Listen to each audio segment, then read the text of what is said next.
From luxury cars to cursed diamonds. Hey, it's Chris. Join me as I show you 8 of the most expensive things on Earth.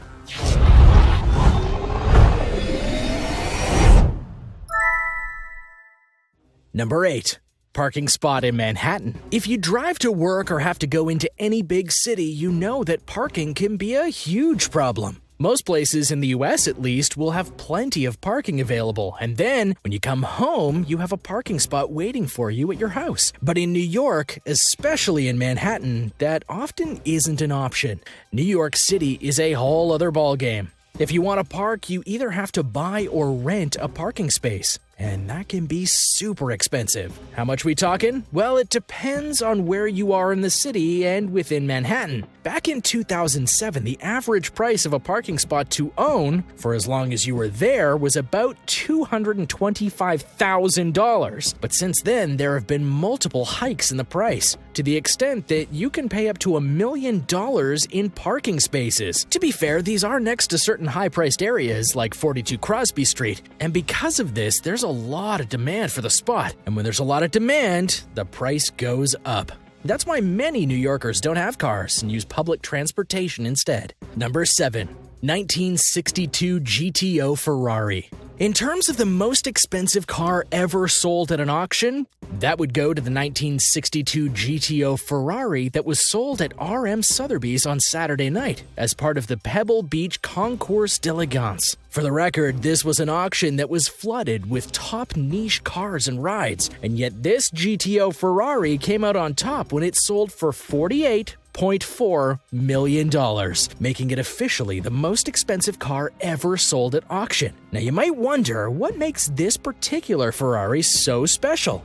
And the answer is simple: rarity. This very special Ferrari was only made by the company 36 times and was mainly a racing car. Over the years, the number of well-kept ones dropped, making any chance to get this car a must-have among car collectors. In fact, some even refer to this car as the holy grail of cars. This particular GTO Ferrari was the third to come off the line, and it had most of its original parts, which is extremely rare for this vehicle. It was sold by Greg Whitten, the former executive at Microsoft, believe it or not. Another reason this car sold for so much was that it was considered one of the most beautiful and elegant cars ever made, which does say a lot about this car, given it was made over 66 years ago. Number 6. The human body. Now, this is not meant to gross you out, but rather to put an interesting notion in your head. We've all heard phrases or sayings about your worth, but the question is one that is valid. How much are we worth? You can't simply say that every life is infinitely valuable, said John Mueller, a political scientist at Ohio State University whose work focuses on national security and risk analysis. That's just not the way the world operates. True, that's not how the world works, but it's still one that needs an answer. If you watch TV or movies, you'll have heard about the black market and their desire to get fresh body parts for various means. They pay good money to get those parts. But keeping it legal, if a person was to sell themselves, what kind of money would they be worth? According to an article from Wired magazine, the cost would be about $45 million.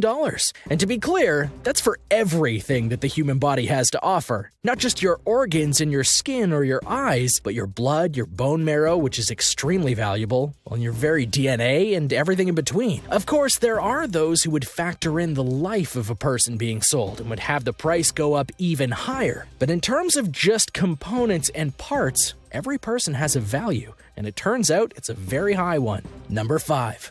Hope Diamond. The Hope Diamond is an incredibly valuable jewel, particularly because it's a rare blue diamond, measured to be 45.52 carats. So when you do the math, its worth is approximately $350 million just based on the diamond's value alone. But while it is valuable, the curse of the object is arguably what people associate it with most. Its origins can be traced to a temple in India. A Hindu priest there stole the gem and later died. Eventually, the gem was found and made its way to Europe in 1642. There it was bought by a French merchant who would eventually sell it to King Louis XIV. That merchant also died. King Louis and his wife were killed, and it later passed on from person to person, including a potential encounter with a British king whose family had to sell the diamond to pay off his massive debts, proving that the diamond would ruin you as much as it would kill you.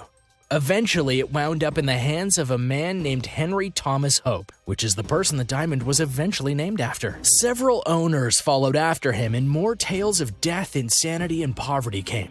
That is, until the last owner of the Hope Diamond was wise enough to donate it to the Smithsonian in 1958, and it's still there to this day. So the curse is over. I did mention the price of the diamond as it stands. There are those who would argue that the legend and curse of the diamond actually make it all the more valuable. So it could actually be worth more than $350 million, if you were willing to take a chance on it, of course. Number 4. Koh-I-NOOR diamond.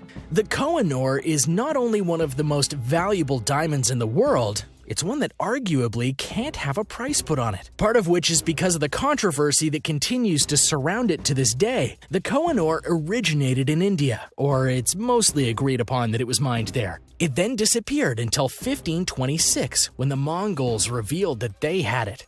In its raw form, the diamond was around 793 carats. It was then carved and refined by the Mongols until it was 186 carats. Seems wasteful. In 1830, the ruler of India got the diamond back for his country. But when the British took over India, it's said that the Koh-I-NOOR was given to the Queen, who was Victoria at the time, and it was a gift as part of the last Treaty of Lahore. But others feel that it was stolen during their reign. It's actually a very contested debate to this day. Both India and Pakistan have said that they have claim to the gem, but England has refused to give it up, and it's not hard to see why, as the Koh-I-NOOR diamond was eventually put on the crown of the Queen, making its importance to the country very clear. Because of its attachment to the crown and the fact that it's never formally been appraised, since it was later cut again by Prince Albert into the diamond we now know, the price, as noted, varies depending on who you talk to. Some say it's worth around $200 million, but then there are those who think $1 billion is a more fair estimate. If the crown is included in the value, then the price is thought to go up to the tens of billions of dollars. But then you have to figure in the history, who wore the crown and more. So it's almost accurate to say that this one diamond and headset is truly priceless. Potentially. Number 3. History Supreme Yacht. How would you like to own a yacht? Now picture yourself owning a yacht that's made of gold. The History Supreme is one such yacht, and it costs a pretty penny to be made, too. It cost £3.1 billion, which would have been around $4.1 billion by today's exchange rates. The History Supreme is indeed the most expensive yacht in the world, or ever made. The yacht itself is 100 feet long, and it took over 3 years to make it. Over 22,000 pounds of gold and platinum were used to make the yacht. As for where you can find the gold on the boat, well, it's actually the hull, and you'll find it in the dining room area, the staircase, and it even comprised the anchor of the yacht. Furthermore, in the master suite, there's an aquarium that's also adorned with gold. This yacht was made to be rich and elegant in every sense of the words. And it even has a statue on the boat made of T-Rex bones, a liquor bottle with a massive diamond, and more. So if you're looking for an expensive high-class yacht to own, you honestly can't do better than the History Supreme.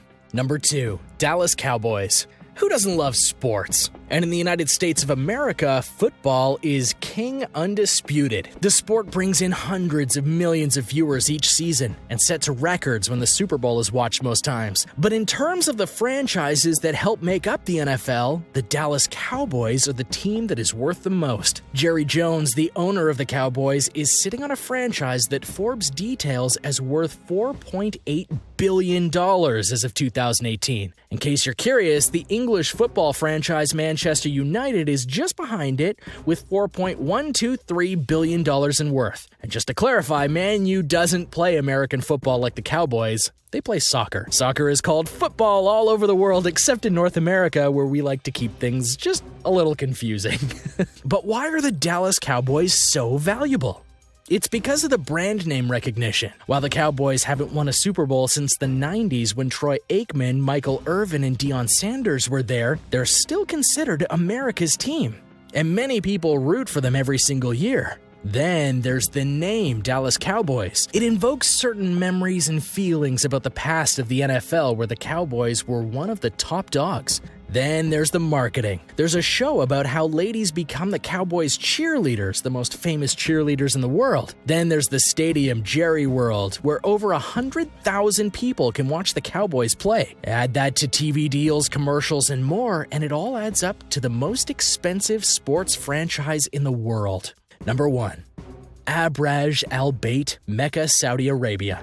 Now, technically speaking, the ABRAJ Al Bayt is not a singular building. It's a set of buildings that comprise one building. And it is, without a doubt, the most expensive building in the world today. And by extension, it's the most expensive thing in the world today that's not a human. Coming in at about $15 billion in terms of cost. And that was just for the building. The building itself was made as part of the King Abdulaziz Endowment Project. This project was started to help modernize Saudi Arabia in numerous ways, and through that help the people who come to the nation. With ABRAJ Al Bayt, it was made to actually house people who would venture to Mecca every year on pilgrimage. Through this, it would bring not only more people, but more revenue and eyes to the country. The main building is a hotel, one that can house many people, but it also has a clock tower that is actually one of the biggest and tallest ones in the world, as the clock is 1,300 feet from the ground. Just as important, though, is the location. As stated, this complex was made to help those on pilgrimage. To that end, it was built right next to Masjid al-Haram, which is the most sacred religious spot in all of Saudi Arabia. Well, thanks for watching. What did you think about these expensive things? Which one's your favorite?